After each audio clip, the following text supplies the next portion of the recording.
Welcome to grand success institute friends. आइए समझते हैं कि एक लेसन प्लान कैसे बनाया जाता है, यानी कि एक लेसन प्लान यानी पाठ्य योजना बनाने का क्या फॉर्मेट होता है और उसको किस तरह से प्रॉपर वे में बनाया जाता है। तो सबसे पहले हम लेसन प्लान बनाने के लिए डेट डालते हैं यानी दिनांक लेफ्ट कॉर्नर में डालते हैं। फिर बीच में विषय, उपविषय, प्रकरण। विषय को सब्जेक्ट कहते हैं, उपविषय को सब सब्जेक्ट कहते हैं और प्रकरण को टॉपिक कहते हैं। तो फ्रेंड्स चाहे आप हिंदी में बनाएं या फिर इंग्लिश में बनाएं, फॉर्मेट सेम ही होता है, सिर्फ जो वर्ड होते हैं उसकी लैंग्वेज डिफरेंस होती है, बाकी वर्डिंग भी सेम ही होती है। और राइट साइड में आप कक्षा कालांश समयावधि यानी क्लास, कालांश को हम बोलते हैं क्या बोलते हैं फ्रेंड्स, आप जानते हैं पीरियड, और समयावधि को टाइम इंटरवल या टाइम। तो आप क्लास, पीरियड और टाइम यहाँ पर लिख सकते हैं, डिपेंड करता है आपके ऊपर। आप अगर हिंदी में बना रहे हैं तो फिर पूरा आप एज इट इज ही बनाइए, और इंग्लिश में बना रहे हैं तो फिर पूरा इंग्लिश में ही बनाइए, जैसे कि इंग्लिश के बनते हैं बिल्कुल सेम उसी तरह से आप किसी भी सब्जेक्ट का इंग्लिश में या हिंदी में किसी में भी बना सकते हैं, डिपेंड अपॉन यू। आगे देखें तो फिर डाला जाता है शिक्षण केंद्र। शिक्षण केंद्र जहाँ पर आपकी इंटर्नशिप लगी हो वो डाला जाता है। शिक्षण केंद्र के बाद आप चाहें तो छात्र अध्यापक या फिर छात्र अध्यापिका का नाम लिख सकते हैं, लेकिन लिखने के पहले एक बार अपने प्रोफेसर से कंफर्म कर लीजिएगा कि सर लिखें या ना लिखें, फिर वो जैसा कहें आप वैसा ही कीजिएगा। तो फिर जब हम छात्र अध्यापक या फिर छात्र अध्यापिका का नाम लिख देते हैं या फिर नहीं लिखते हैं, इसके बाद लिखते हैं सामान्य उद्देश्य। ये फ्रेंड्स कंपलसरी होते हैं, जैसा कि आपको स्क्रीन पर डिस्प्ले हो रहे हैं। ये सामान्य उद्देश्य पूरे सब्जेक्ट को डिनोट करते हैं, इसीलिए पूरे के पूरे विज्ञान विषय के एक ही जैसे होते हैं। तो लगभग 8 से 10 सामान्य उद्देश्य लिखना कंपलसरी होता है। जब हमारे सामान्य उद्देश्य लिख जाते हैं तो फिर हम लिखते हैं विशिष्ट उद्देश्य। विशिष्ट उद्देश्य हमारे जो टॉपिक होता है यानी प्रकरण, उसको डिनोट करते हैं। अब यहाँ पर हमारा प्रकरण है बोर का परमाणु मॉडल, तो फिर जो विशिष्ट उद्देश्य होंगे वो सारे के सारे बोर के परमाणु मॉडल से रिलेटेड होंगे।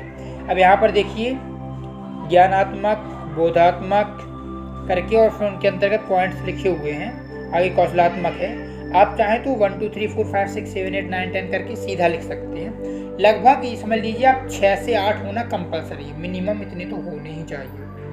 जब हम आगे बढ़ते हैं तो फिर लिखते हैं सहायक शिक्षण सामग्री। यहाँ पर 2 चीज़ें आपको देखने को मिलेंगी, एक तो कक्षोपयोगी सामग्री, एक सहायक शिक्षण सामग्री।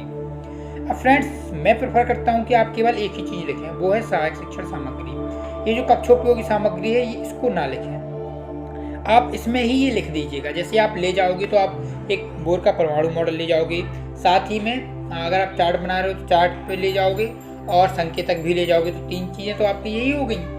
और फिर इसके बाद आप लिख सकते हो कुछ जो और ले जाओ वो लिख देना, या फिर आप लिख दीजिएगा एवं अन्य कक्षोपयोगी सामग्री। तो जो अन्य कक्षोपयोगी सामग्री होती है उसमें ही आपका मतलब जो ब्लैक बोर्ड, वाइट बोर्ड और चौक, डस्टर वगैरह ये सब चीज़ें आ जाती हैं। जब हमारा एक सहायक शिक्षण सामग्री हो जाती है फिर हम लिखते हैं पूर्व ज्ञान। पूर्व ज्ञान हमें वो लिखना होता है जो हम पढ़ा रहे हैं तो उससे ठीक थोड़े से पहले का, जिससे कि विद्यार्थी उसको कॉरिलेट कर पाए।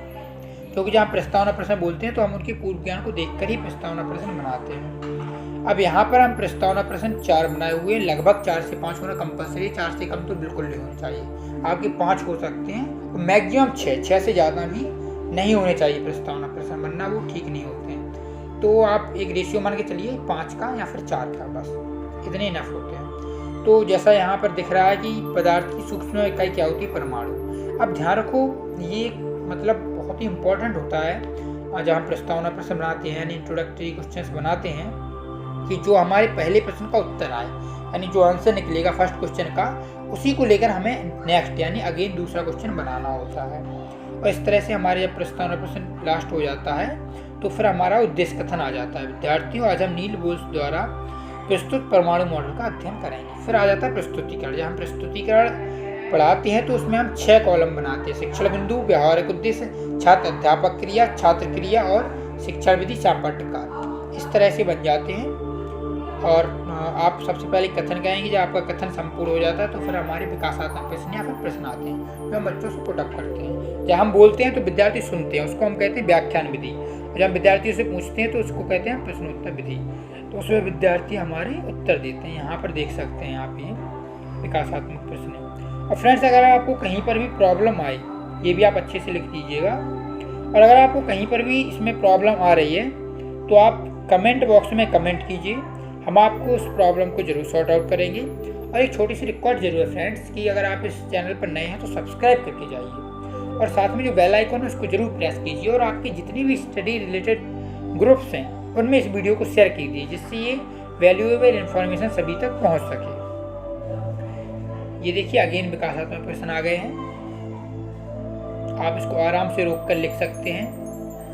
जहाँ पर भी प्रॉब्लम आए तो हमारी जो डिस्क्रिप्शन में आप जब चेक करेंगे तो वहाँ पर इसमें एक PDF की लिंक होगी, डाउनलोड PDF के नाम से। तो आप उस लिंक पर क्लिक करके इसकी PDF भी डाउनलोड कर सकते हैं, उसमें से आप लिख सकते हैं। लेकिन अगर आपको इसको प्रॉपर समझना है एक एक पॉइंट, तो आप इस वीडियो को पूरा ज़रूर देखें। फिर आ जाता है श्यामपट्ट सारांश।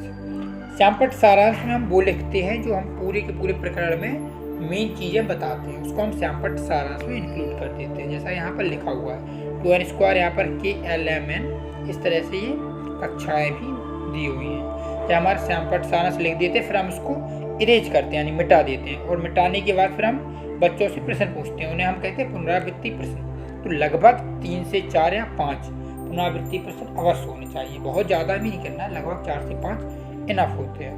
और लगभग 3 से 4 गृहकार के लिए भी क्वेश्चंस इनफ होते हैं। तो आप गृहकार में लगभग 3 से 4, यहाँ पर 2 ही लिखे हुए हैं, आप मिनिमम 3 तो कर ही दीजिएगा। तो इस तरह से आपका जो लेसन प्लान है ये पूरी तरह से कंप्लीट हो जाता है। Thank you friends.